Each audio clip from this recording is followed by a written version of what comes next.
अस्सलाम वालेकुम टीम टिकटिकी आज पहुंची है खलीलुर रहमान कमर के घर और जानेंगे कि मेरे पास तुम हो के बाद कौन सा ब्रेक थ्रू वो लेकर आ रहे हैं और मीडिया इंडस्ट्री में अब क्या होगा।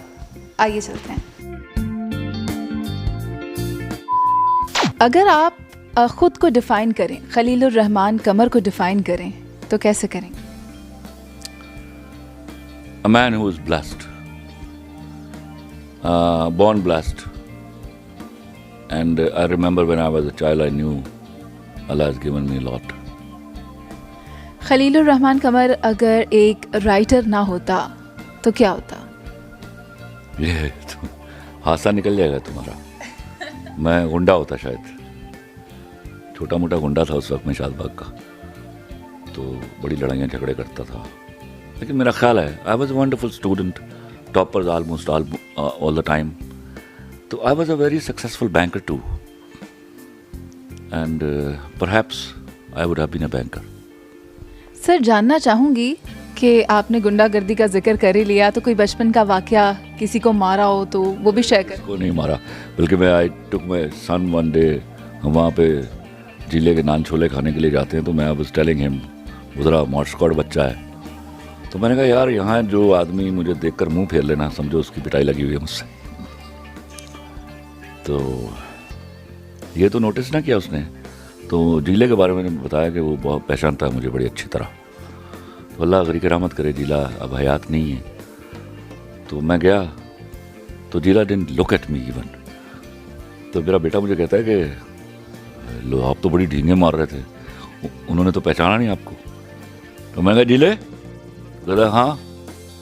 और मैंने कहा तेरा भतीजा कह रहा तू पछाणिया नहीं मैनू, कहना एक तेरे को मार खाई है, दूजा तेरे पछाड़ी है। स्कूल से आपकी कंप्लेंट्स आया करती थी?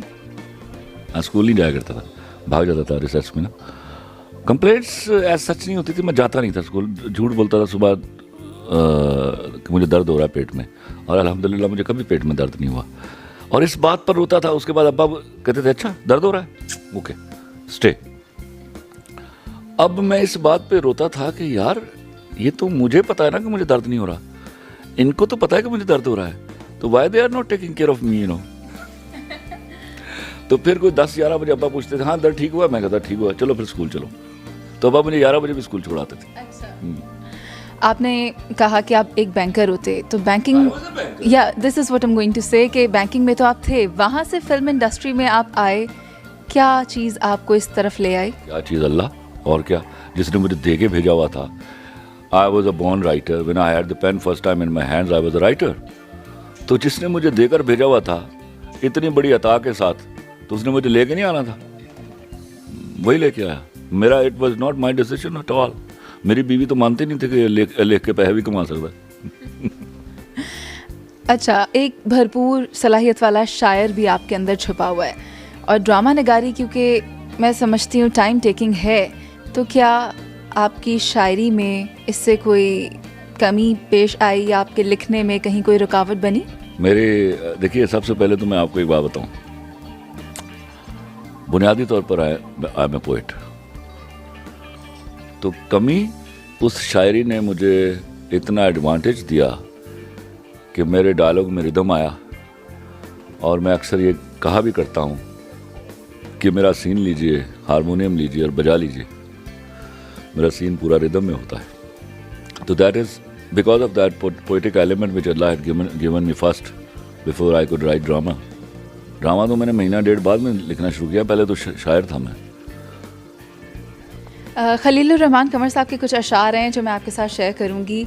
लफ्ज़ कितने ही तेरे पैरों से लिपटे होंगे, तूने जब आखिरी ख़त मेरा जलाया होगा। और सबसे इम्पॉर्टेंट चीज़ ये है, ये मेरे मशहूर तरीन गाने के पहले 2 अशार हैं। गाना 2000 ग़ालिबन 9 में लिखा गया या 11 में लिखा गया, लेकिन ये 2 अशार मैं जब 9th क्लास में पढ़ता था उस वक्त के। यही मैं जानना चाह रही थी कि इतने इंटेंस अशार आपने कहे, क्या बैकग्राउंड है इसका? ये तो अल्लाह के पास जाएंगे हम दोनों, वहाँ सवाल करेंगे। लफ्ज़ कितने ही तेरे पैरों से लिपटे होंगे, तूने जब आखिरी ख़त मेरा जलाया होगा। तूने जब फूल किताबों से निकाले होंगे, देने वाला भी तुझे याद तो आया होगा। और एक गज़ल थी, जब ये राहत साहब गाना गा रहे थे तो इनका फ़ोन आया मुझे। उस वक्त तक मैं राहत से मिला नहीं हुआ था ज़ाती तौर पे। तो उन्होंने मुझे कहा, खलील साहब ये इतना बड़ा गाना है तो पीछे आलाप मुझे अच्छा नहीं लग रहा, अगर मुझे 2 अशार मिल जाएं। तो मैं उस वक्त प्यारे अफजल का कोई मेरे ख्याल में 21वां एपिसोड लिख रहा था, तो वो ऑन एयर भी था साथ।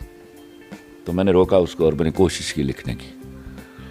और मैंने कहा हमिंग सुना दो मुझे ताकि वज़न हो जाए। 2 दफ़ा 3 दफ़ा हमिंग सुनाई गई। मैं घंटा भर कोशिश करता रहा, नाकाम हो गया। फिर मैंने फ़ोन किया, मैंने कहा दोबारा हमिंग सुनाए। उन्होंने दोबारा हमिंग सुनाई तो मैंने अपनी पुरानी गज़लों को ढूंढना शुरू किया जो उसके वज़न पर आती थी। तो ये गज़ल निकली और इसके 2 अशार मैं और भी सुना देता हूँ जो कम लोगों को मालूम है। लफ्ज़ कितने ही तेरे पैरों से लिपटे होंगे, तूने जब आखिरी ख़त मेरा जलाया होगा। तूने जब फूल किताबों से निकाले होंगे, देने वाला भी तुझे याद तो आया होगा। तूने किस नाम से बदला है मेरा नाम बता, तूने किस नाम से बदला है मेरा नाम बता, किसको लिखा तो मेरा नाम मिटाया होगा। यूं ही कुछ सोच लिया होगा मुकरने का सबब, फिर मेरा जुर्म भी लोगों को बताया होगा। आपके ड्रामाज में सेंसेशन और फिक्शन भी देखी गई, बहुत ज़्यादा लोगों की जानिब से उसको पजीराई भी मिली। कहीं ऐसा तो नहीं कि बढ़ा भी देते हैं कुछ ज़ेवे दास्तां के लिए? मैं जहाँ ड्रामा, बल्कि मेरा एक सीरियल था ज़रा याद कर, उस पर आज तक मेरा और बड़ी मेरी अज़ीज़ दोस्त हैं, वो अल्लाह उनको ज़िंदगी दे, और बहुत बड़ी वो प्रोड्यूसर भी हैं और चैनल भी रन करती हैं, मोमना दुरैत। उनसे मेरा आज तक इस बात पे शदीद समझिए सर्द जंग है कि मैं उसका 22वां एपिसोड पे उसको वाइंड अप करना चाहता था और शी वांटेड कि मैं एपिसोड बढ़ा दूं। बल्कि उन्होंने डायरेक्टली मुझसे नहीं कहा था, मेरे प्रोड्यूसर को कहा। I was not ready to. उन्होंने फिर ये गलती की कि 5-6 एपिसोड खुद लिख लिए और वही 5-6 एपिसोड उस ड्रामे को बर्बाद करके चले गए। वो सुपर हिट सीरियल था। आपके कौन से ड्रामा का रिस्पांस ज़्यादा अच्छा था, प्यारे अफजल या मेरे पास तुम हो का? देखिए, प्यारे अफजल का में सोशल मीडिया इतना स्ट्रांग नहीं था जितना आज था जब मेरे पास तुम हो चला है। तो उसका भी आखिरी एपिसोड हमने सिनेमा में चलाया था, लेकिन वो 1-2 सिनेमा में था और वही रिस्पांस था जो मैंने हाल देखा था सिनेमा में। मेरे ख्याल में हम उस वक्त भी इतने ही सिनेमाज में चला देते तो मेरे ख्याल में यही रिस्पांस होता। मेरे पास तुम हो ने लोगों को रुला रखा है अभी तक। जब वो ये एपिसोड लास्ट देखते हैं, they get touchy, they get senti. तो आप आगे भी कोई इस तरह का मेजर क्रिएशन लाने वाले हैं कोई? देखो, इसे जब ड्रामा लिखा जाता है ना, आप सिर्फ, मैंने जब भी लिखा इतनी ही ऑनेस्टी के साथ लिखा जैसे मैंने मेरे पास तुम हो को लिखा। लेकिन जब मैं मेरे पास तुम हो लिखा था तो मैंने सिर्फ इतनी बात कही थी कि इसको मैंने बहुत आसान लिखा है और इसके डायलॉग्स बड़े डाइजेस्टिबल हैं, दे पेनिट्रेट। ये नहीं मालूम था कि वो पता नहीं परवरदिगार को क्या बात पसंद आ गई और कबूलियत यहाँ तक हुई कि आप सब लोगों ने ये आलम होते हुए देखा। अगर मुझे एज अ राइटर सोचना हो कि कोई ऐसा ड्रामा होगा मेरा जो इसके रिकॉर्ड को भी बीट कर सकता है, तो 2 सीरियल हैं जिनके बारे में मैं सोचता हूँ। और मज़े की बात है कि दोनों परहैप्स एक ही वक्त में लिखे हुए हैं, एक 8 साल पहले एक और एक 9 साल पहले। एक है समझौता एक्सप्रेस और दूसरा है आई एम सॉरी हसन।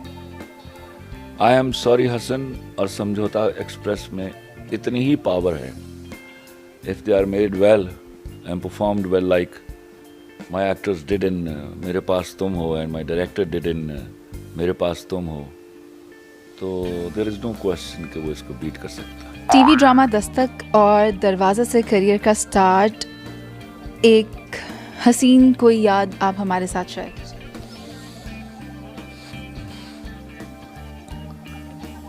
मेरे लिए हसीन बस यही होता है कि काम ख़त्म हो जाए, accomplishment is the beauty in the work, वरना हसीन यादें कम हैं। चूँकि मैं एक परफेक्शनिस्ट हूँ तो मेरी डिमांड भी होती है कि मैं परफेक्शनिस्ट हूँ, मतलब आई ट्राई टू, मैं ना हो सकूँ मुझे उसकी माफ़ी दीजिएगा, but I try to do things perfectly well. तो यही मेरी रिक्वायरमेंट होती है from my actors, from my staff, कि they should do it in a very perfect way and in a very honest way.